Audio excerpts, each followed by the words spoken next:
सुलेखा की शादी रायपुर में सुभाष के साथ 4 साल पहले हुई थी। सुभाष बहुत ही अड़ियल स्वभाव का था। सुभाष हर वक्त सुलेखा को ताने मारता कि 4 साल की शादी में अभी तक एक भी बच्चा उसने पैदा नहीं किया। सुलेखा बहुत दुखी रहने लगी। एक दिन सुभाष सुलेखा को छोड़कर चला गया। सुलेखा को पता चला कि सुभाष दूसरी शादी करके किसी और के साथ रहने लगा है। सुलेखा को कुछ समझ नहीं आया कि इतना बड़ा दुख लेकर वो अपनी मां के पास कैसे जाए, क्योंकि उसकी बूढ़ी मां पहले ही बीमार रहती थी। पर सुलेखा के पास कोई और चारा नहीं था। वो अपनी मां के घर चली जाती है। सुलेखा बेटी, तू अचानक क्या हुआ और दामाद जी नहीं आए? मां, वो मुझे छोड़कर चले गए।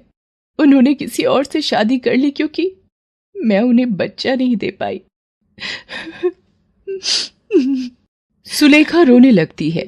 उसका दुख देखकर जानकी सदमे में रहने लगती है। सुलेखा को 1-2 दिन ही आए हुए होते हैं। अचानक एक दिन काम करते हुए सुलेखा बेहोश हो जाती है। जानकी बराबर में रहने वाले हकीम को बुलाती है। आपकी बेटी मां बनने वाली है, ये पेट से है। क्या हकीम जी, मेरी बेटी मां बनने वाली है? सुलेखा, तू मां बनने वाली है बेटी? मां, मैं क्या करूं? मेरा जीवन एक ऐसे दोराहे पर आकर खड़ा हो गया है जिसमें पीछे मुड़ने का कोई फायदा नहीं।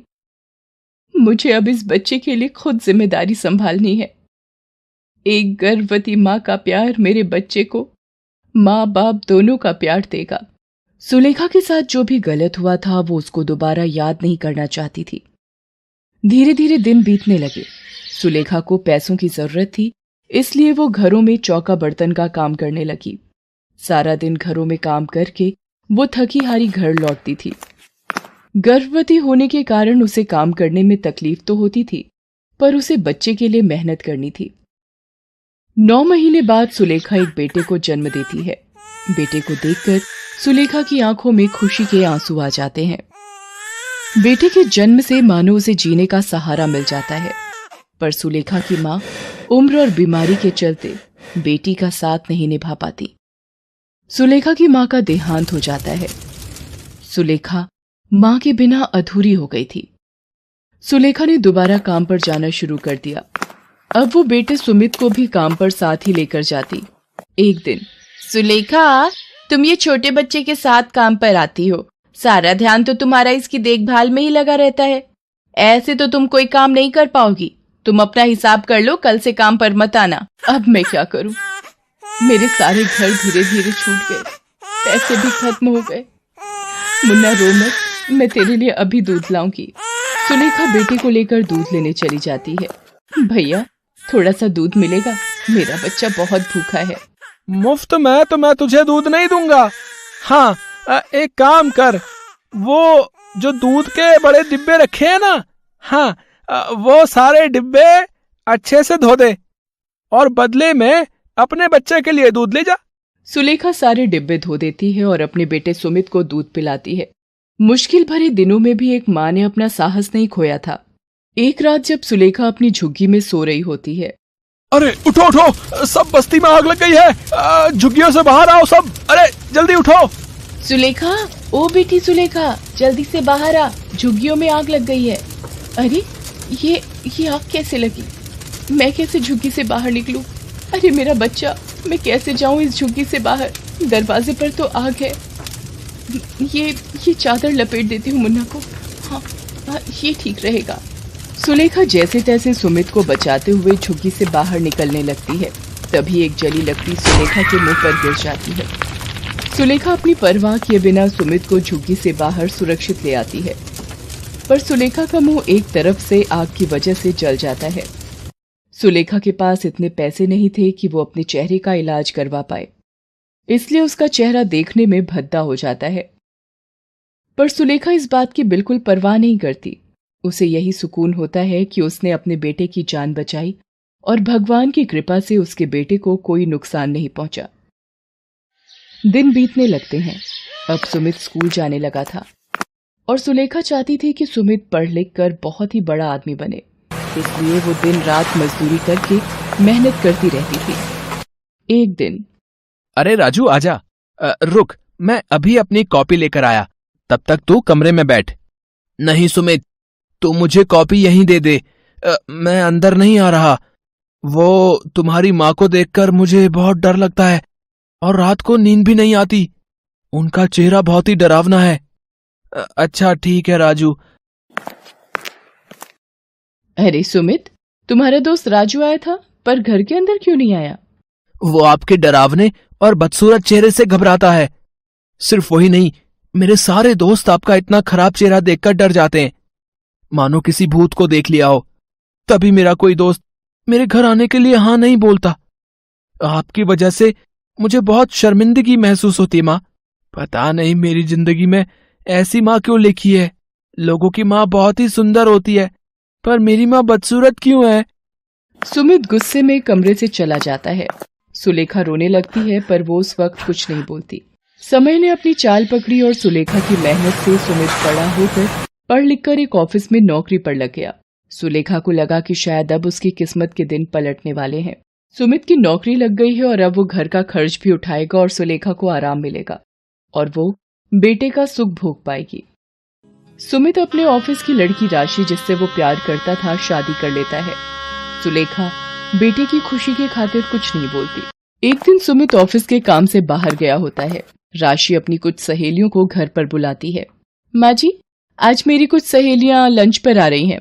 आप प्लीज उनके सामने अपना ये बदसूरत चेहरा लेकर बिल्कुल मत आना, वरना मुझे सबके सामने शर्मिंदा होना पड़ेगा। एक काम करो, आप अपना मुंह ढक लो, जिससे कि मेरी सहेलियों को आपका चेहरा नजर नहीं आएगा। आप जल्दी से सारा लंच बनाकर रख दो, तब तक मैं तैयार होकर आती हूँ।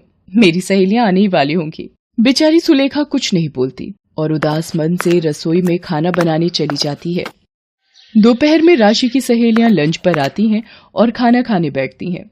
तभी सुलेखा वहां सब्जी का कटोरा लेकर आती है और वो जैसे ही एक लड़की को सब्जी देने लगती है। ये कौन है राशि? अरे ये मेरी नौकरानी है। अच्छा, तो खाना इन्होंने बनाया है? बहुत ही स्वादिष्ट खाना बनाया है आपने। अपने आप को राशि के मुंह से नौकरानी सुनकर सुलेखा घबरा जाती है और उसके हाथ से सब्जी लड़की के कपड़ों पर गिर जाती है। लड़की सुलेखा का मुंह देख लेती है और डर जाती है। उसकी चीख निकल जाती है। वो कहती है, कितना बदसूरत चेहरा, मुझे नहीं खाना इनके हाथ का खाना। फ्रेंड्स, आपने इनका चेहरा देखा है?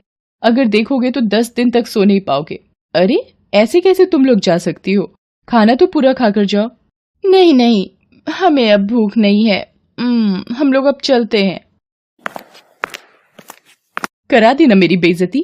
मेरी सहेलियों के सामने आपसे कितनी बार कहा था मैंने कि अपना ये मनहूस चेहरा मेरी सहेलियों के सामने बिल्कुल मत लाना, पर आपने मेरी एक नहीं मानी। आने दो सुमित को, मैं अब इस घर में एक पल भी नहीं रह सकती। सुमित के आने के बाद राशि तरह तरह की बातें बनाकर सुलेखा के खिलाफ उसे भड़काती है।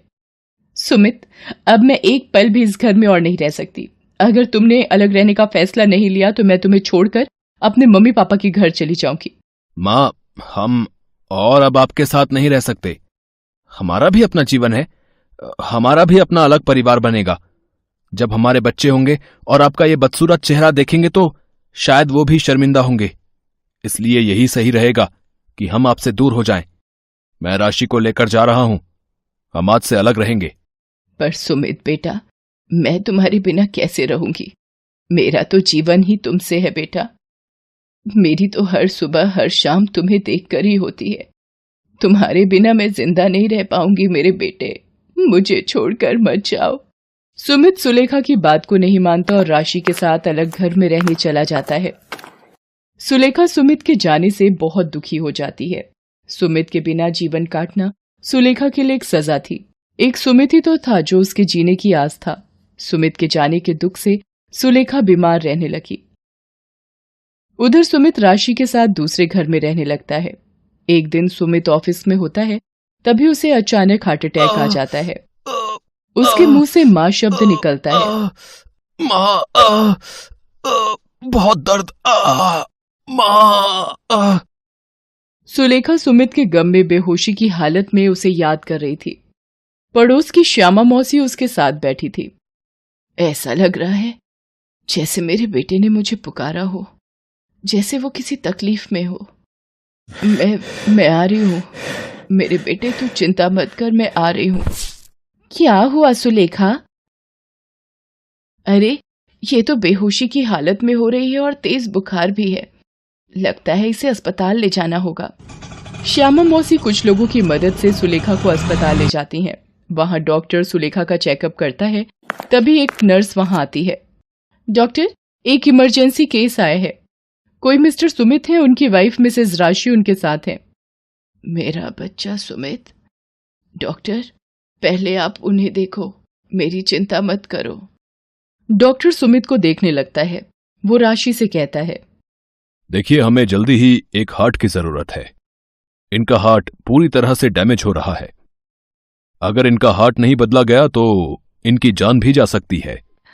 राशि रोने लगती है। सुलेखा उसे रोता हुआ देख लेती है। वो नर्स से कहकर राशि को अपने पास बुलाती है।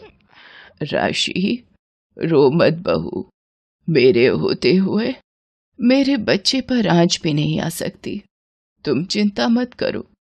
माँ जी, कहाँ से नया दिल मिलेगा? कौन देगा इतनी जल्दी? अगर सुमित को कुछ हो गया तो मैं जिंदा नहीं रह पाऊंगी माँ जी। राशि रोते हुए सुमित के पास चली जाती है। सुमित की तबीयत का सुनकर सुलेखा की तबीयत बिगड़ने लगती है। उसकी सांस फूलने लगती है। वो डॉक्टर से कहती है, डॉक्टर, मुझे पता है मैं अब नहीं बचूंगी।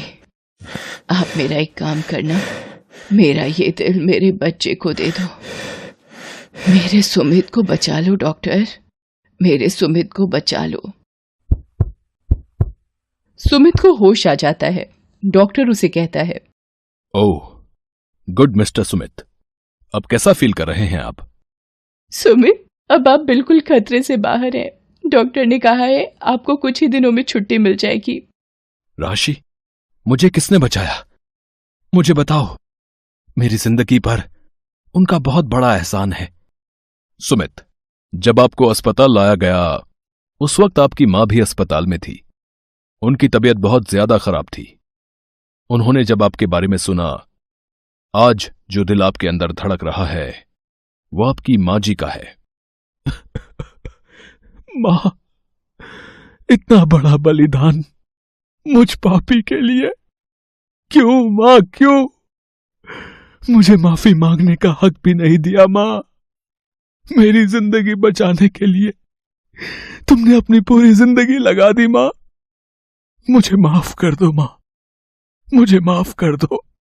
सुमित बेटा, तुम अपनी मां के बलिदानों का कर्ज जीवन भर नहीं चुका सकते।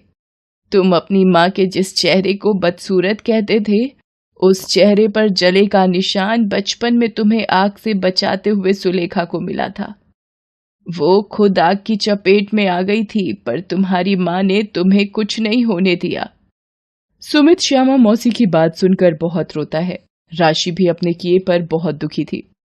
सुमित गंगा घाट पर मां की अस्थियों को प्रवाहित करता है और हाथ जोड़कर क्षमा मांगता है। और हमारे सुलेखा ने एक बात ये साबित कर दी थी कि एक मां का कर्ज बच्चे आजीवन नहीं चुका सकते।